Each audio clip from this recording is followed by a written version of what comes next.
Once again, it's Friday, and here we are. We're celebrating our community, and we're celebrating the great employees we have at the city of Albuquerque. We're celebrating our first responders, and just another reminder that we live in a beautiful place. We've got great folks that live here, and I'm particularly thrilled today that we've got family members that have come to help us celebrate.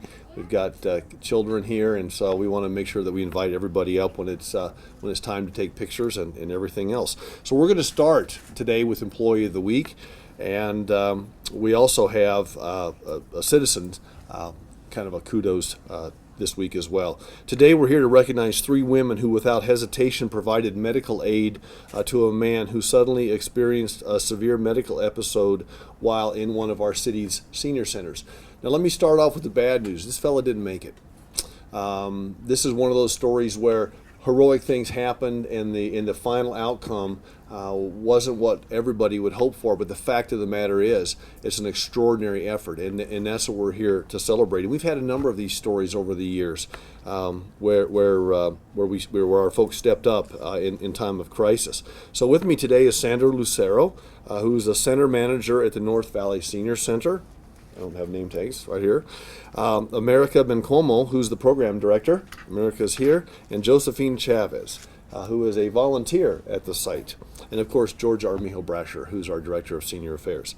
On July 27th, a man was playing pool at the North Valley Senior Center. And if you haven't been to that center, you walk in to the left is a big area. Boy, it's always a robust. I think they've got politics figured out there. They've got the national debt figured out. They've got all kinds of things figured out in that pool room. So it's great. If you need any advice, head on down there. They'll give it to you. But this gentleman was playing pool and with some friends, and his son, when his health took a turn for the worst. These 3 ladies immediately recognized the situation as a cardiac emergency. So they did what they're supposed to do. They called 911, and then they went and they retrieved an automated external defibrillator, an AED. Grab that AED, America, will you? So we have these AEDs in so many of our community facilities, and as we finish the story, I'm going to put a call out to our business community and to others. These AEDs have gotten to where they're very affordable, and they work, and they save lives. You'll see them all over the city of Albuquerque. So they grabbed the AED. The man quickly lost consciousness, and he went into cardiac arrest. So it was the first time that the women had used the AED, and actually had to perform CPR on a real patient. But they were confident in their training. The training was provided by Dave Pulliam, who is a city health and wellness coordinator. Bring him back in later. We want him. I want him in the room. So the team expertly utilized the AED and performed CPR without hesitation. When medical personnel arrived on scene, they observed the high-quality CPR being performed, and the staff counting in unison to encourage the CPR performer and the proper usage of the AED. The thing about these AEDs is if you've never had to use one, what you'll find is, and I'm sure the ladies would tell you the same thing, it's self-explanatory. You open the AED, it walks you through what to do. There's instructions in there, but I can only imagine in a time of crisis like that, it needs to be clear because it's I know your adrenaline's going and everything else. So once on scene, the Albuquerque Fire Department and the Albuquerque Ambulance Service crews took over patient care and transported the man to the hospital. Later, the medical personnel commended the women for their seamless teamwork, noting that it was the best bystander patient care that they had ever seen. Also, saying that there's been a possibility of a patient surviving, it would have been due to them. So sometimes it just doesn't work, but the quick actions and the can-do attitude demonstrated by Sandra Lucero, America Bencomo, and Josephine Chavez are what brought us here today to recognize their efforts. I want to have Georgia say a few words, and feel free to stand over on the side here. Okay. I know the podium's kind of tall, but let's talk about these 3 ladies a little bit, and then I want to hand you your awards. Appreciate it. Thank you, Mayor. It is just an extreme pleasure to be here today to honor these ladies. And I really want to appreciate the mayor for giving us all in the city of Albuquerque the opportunity to recognize our employees and our good Samaritans and volunteers. Today is particularly significant and emotional for these ladies. They had never used the AED. They came to it, they were so prepared. It came second nature to them. And I am so proud that the training you received and that you were able to put it into action in such a professional manner. You truly are heroes to me and to the family, who we've gotten many kudos back from, so appreciative of the work you've done. And to get a compliment from Rescue 6th Sergeant, Lieutenant Wayne Sears, was even a higher compliment, to know that people who do that on a daily basis could recognize your extra effort. Thank you so much. I'm so proud of you. Thank you, Mayor. Thank you, Georgia, and thank you for everything you do for our seniors. I mean, this is a great city to be a senior, and one of the reasons for that is the dedicated staff and the leadership of Georgia and all these centers that we've got around the city of Albuquerque. This really is a great place. So, Sandra, what we have for each of our employees, we have a mug, an Employee of the Week mug, and then we have an Employee of the Week certification that we'd like to give you. Have one for each person, and then I think let me have you grab that. So if you'll grab Along with a letter from the personnel file. I'm going to hand you that. And what we also have is we have, that one's America's. oh, this is America's, I'm sorry. Okay, so we'll Thank do you. that, and we'll swap mugs here. All right, so I'll swap you that mug there. And then for Josephine, we have the Samaritan Award. And let me hand this real quick. So on the Employee of the Week, and sometimes we don't always read them, but let me remind you what it says. It says, on behalf of the entire city of Albuquerque, I, Richard J. Berry, Mayor of Albuquerque, thank you for your public service and your dedication. Your actions exceeded the call of duty and went beyond normal expectations. For the entire week of September 5th, 2016, you are entitled to all privileges set forth by the Office of the Mayor as Employee of the Week. And if you work in City Hall, you get the Employee of the Week parking spot. It used to be the mayor's parking spot, so we turned that into the Employee of the Week parking spot. But if you don't work in the building, hopefully they at least let you park a little close. Well, of course, you're already the director, so you probably have a good spot. But we'll give you that. And for Josephine, our Samaritan Award says, on behalf of the entire city of Albuquerque, I, Richard J. Berry, Mayor of Albuquerque, thank you for your public service and your dedication.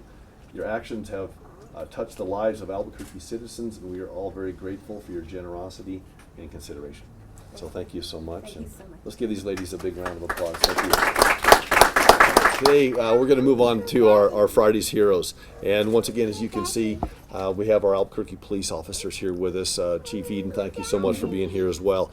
Today, we're recognizing 3 officers who, through their attentive aid and quick action, were able to save the lives of 2 gunshot victims. I'm going to show you this small life-saving device here, and we're going to talk about it. I'm going to let Chief talk about it in a minute.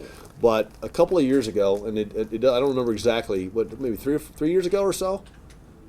At least 3 years ago, we started equipping our police officers with these. This is a tourniquet for all intents and purposes, and we're going to talk about that. It's a couple of dollars, and it becomes invaluable when a life needs to be saved. We've used this tourniquet on police officers. We've used it on citizens as well.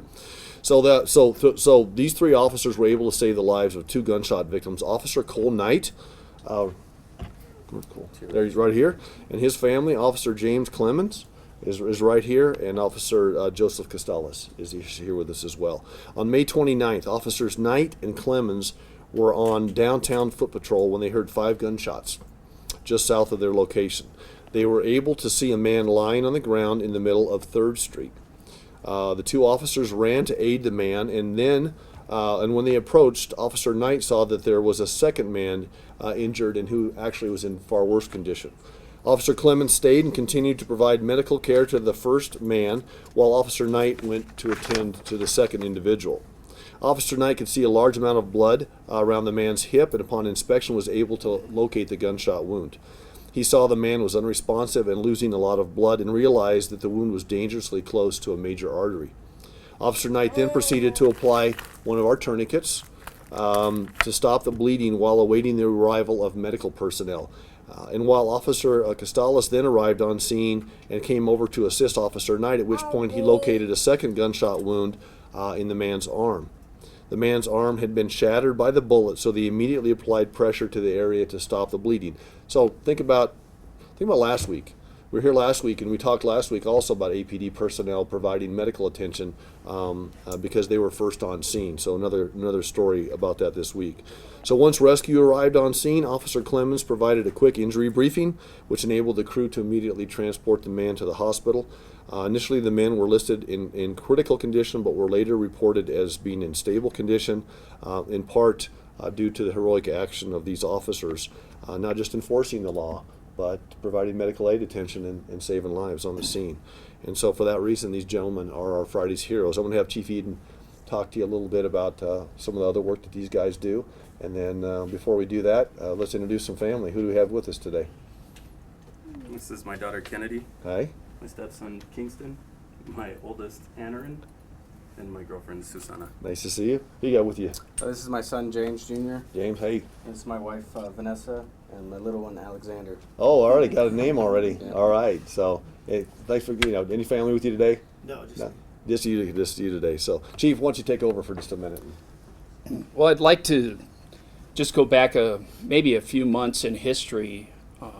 This is our third confirmed save by APD officers administering these tourniquets. I think if you go back about maybe a year ago, one of our officers also encountered a person who had been knifed several times and also applied the tourniquet. What we continue to hear from the medical professionals is that if these officers would not have applied these tourniquets, the people would not have survived their injuries. So these guys work downtown all the time, and they do great work down here. I get comments all the time from our visitors, from the people staying in the various hotels downtown about how courteous these officers are, and from the business owners about how responsive they are. So they're heroes every day, but today we get to recognize them as a result of this life-saving action that they took without hesitation, without delay. It's apparent to all of us that they saved 2 more people's lives. So thank you, each and every one of you. Thank you. Thanks, guys. And what we do, gentlemen, is we have Friday's Heroes coin. And we had this commissioned specifically for this purpose. And it says the Mayor's Public Safety Heroes Award on one side. And on the back side, it's got the police department logo, the fire department logo, and our emergency management logo. So do me a favor, would you present that to your dad for me? Because he's a hero today. So thank you so much. We appreciate it very much. You want to give this to your